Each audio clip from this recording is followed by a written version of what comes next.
warahmatullahi wabarakatuh. Saya Afinatul Aini dengan NIM 1945 dari PJMIA, Fakultas Tarbiyah dan Keguruan UIN Sultan Maulana Hasanuddin Banten. Saya di sini akan memaparkan presentasi perkembangan kurikulum 2013. Nah, pengantar kurikulum. Pemberlakukan kurikulum 2013 untuk SD atau MI secara nasional melalui tahun pembelajaran 2014 dan 2015 membawa berbagai konsekuensi utama pemberlakukan kurikulum 2013 tersebut, diantaranya pada cara mensinkronisikan pendekatan model atau standar proses pembelajaran, serta cara menyusun dan melakukan penilaian.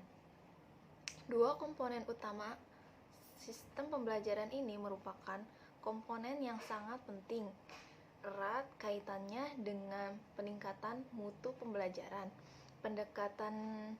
Pendekatan model dan standar proses pembelajaran berkaitan dengan jaminan mutu prosesnya. Sedangkan komponen penilaian berkaitan dengan akurasi dan validitas pengukuran mutu pembelajaran tersebut berkaitan dengan mutu pembelajaran, ketentuan peraturan materi, pendayagunaan aparatur negara dan profesi birokrasi nomor 16 tahun 2009 tentang jabatan guru dan angka kreditnya mengharuskan para guru untuk melakukan pengembangan profesional. Selanjutnya ada landasan kurikulum 2013. Ada 4. Yang ke-1 landasan yuridis, yang kedua landasan filosofis, yang ketiga landasan teoritis, yang keempat landasan empiris. Nah, yang ke-1 landasan yuridis kurikulum adalah Pancasila dan Undang-Undang 1945. Undang-Undang Nomor 20 Tahun 2003 tentang Sistem Pendidikan Nasional, Peraturan Pemerintah Nomor 19 Tahun 2005, dan Peraturan Menteri Pendidikan Nasional Nomor 23 Tahun 2006 tentang standar kompetensi lulusan dan Peraturan Menteri Pendidikan Nasional Nomor 22 Tahun 2006 tentang isi. Nah, yang kedua, landasan filosofis. Landasan filosofis adalah pendidikan nasional berfungsi mengembangkan dan membentuk watak serta peradaban bangsa yang martabat dalam rangka mencerdaskan kehidupan bangsa. Dalam kurung Undang-Undang Republik Indonesia Nomor 20 Tahun 2003 tentang Sistem Pendidikan Nasional. Nah, yang ketiga, landasan teoritis. Nah, landasan teoritis ini kurikulum dikembangkan atas dasar teori pendidikan berdasarkan standar dan teori pendidikan berbasis kompetensi. Yang keempat, landasan empiris. Nah, di landasan empiris ini kurikulum merupakan proses totalitas pengalaman peserta didik di satu satuan jenjang pendidikan untuk menguasai konten pendidikan yang dirancang dan rencana. Nah, model kurikulum 2013 di sini model pembelajaran discovery atau inquiry merupakan suatu rangkaian kegiatan pembelajaran yang melibatkan secara maksimal menyeluruh kemampuan peserta didik untuk mencapai dan menyelidiki secara sistematis, kritis, dan logis sehingga dapat menemukan sendiri pengetahuan, sikap, dan keterampilan sebagai wujud adanya perubahan tingkah laku.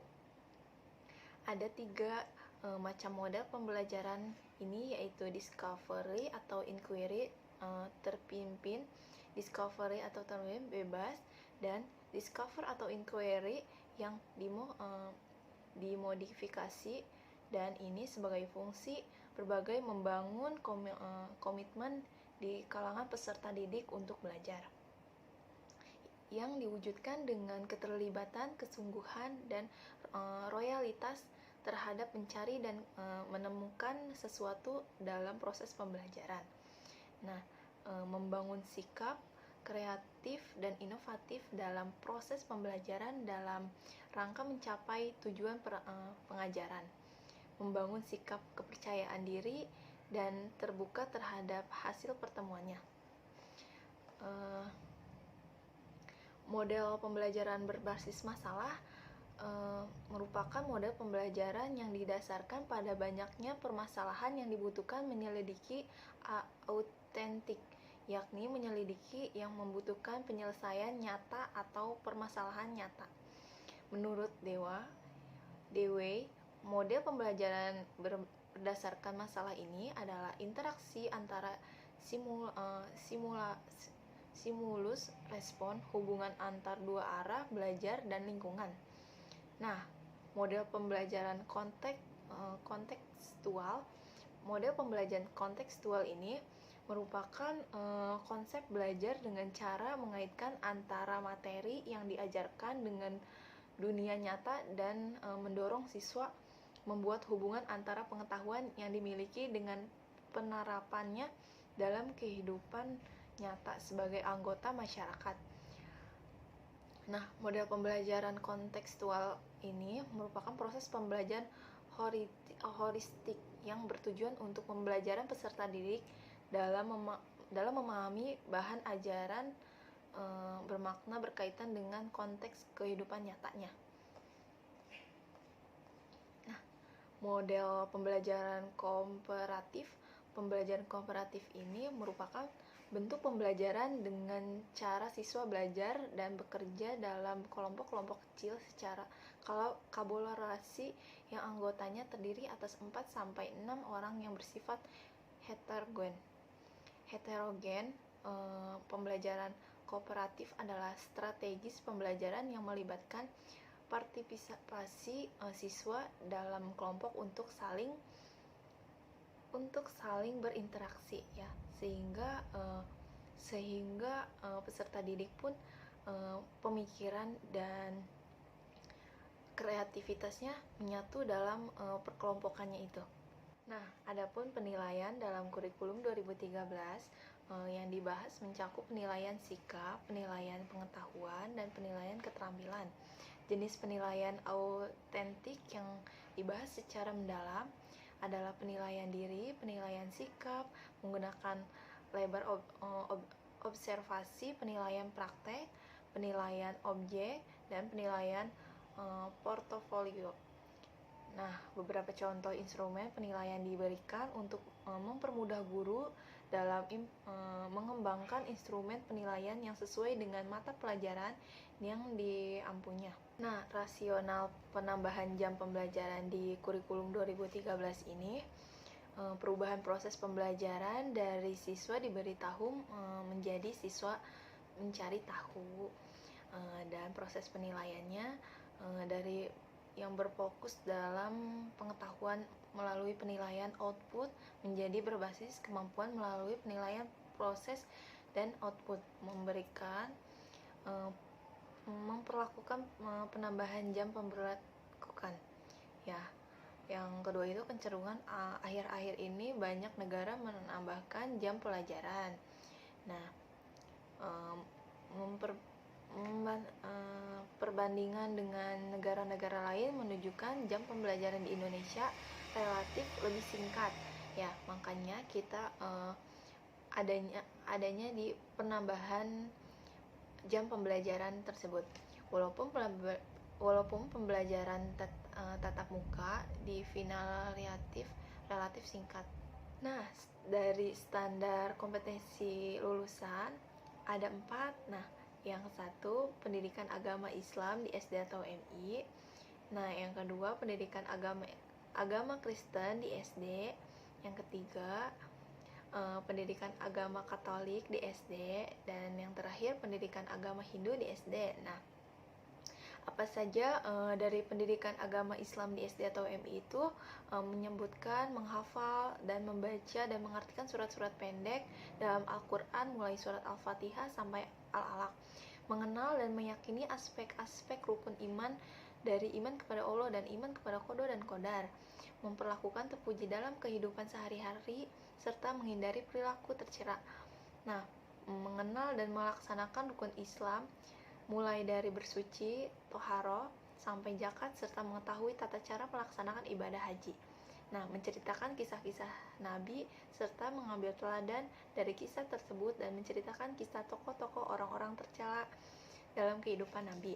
Nah, dari pendidikan agama Kristen di SD ada memahami kasihnya Allah melalui keberadaan dirinya, menanggapi kasih Allah dengan mengasihi orang tua, keluarga, dan teman, beribadah kepada Tuhan sebagai ucapan bersyukur melalui doa dan membaca kitab, memelihara ciptaan Allah lain dalam kehidupan sehari-hari. Nah, di dalam pendidikan agama Katolik di SD, peserta didik mengurangi pemahaman tentang pribadinya sebagai karunia Tuhan dan mengungkapkan rasa bersyukurnya kepada berdoa kepada Tuhannya, bernyanyi serta melakukan perbuatan-perbuatan nyata.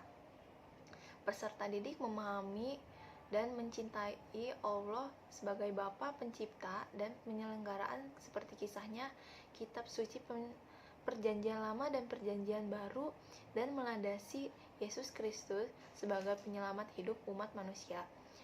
Nah, peserta didik di dalam agama Katolik memahami tentang gereja sebagai persekutu umat Allah dan sebagai sesamen keselamatan dan diutus ke dalam dunia, dan Roh Kudus yang diutus Yesus sebagai jiwa gereja yang senantiasa menyertainya.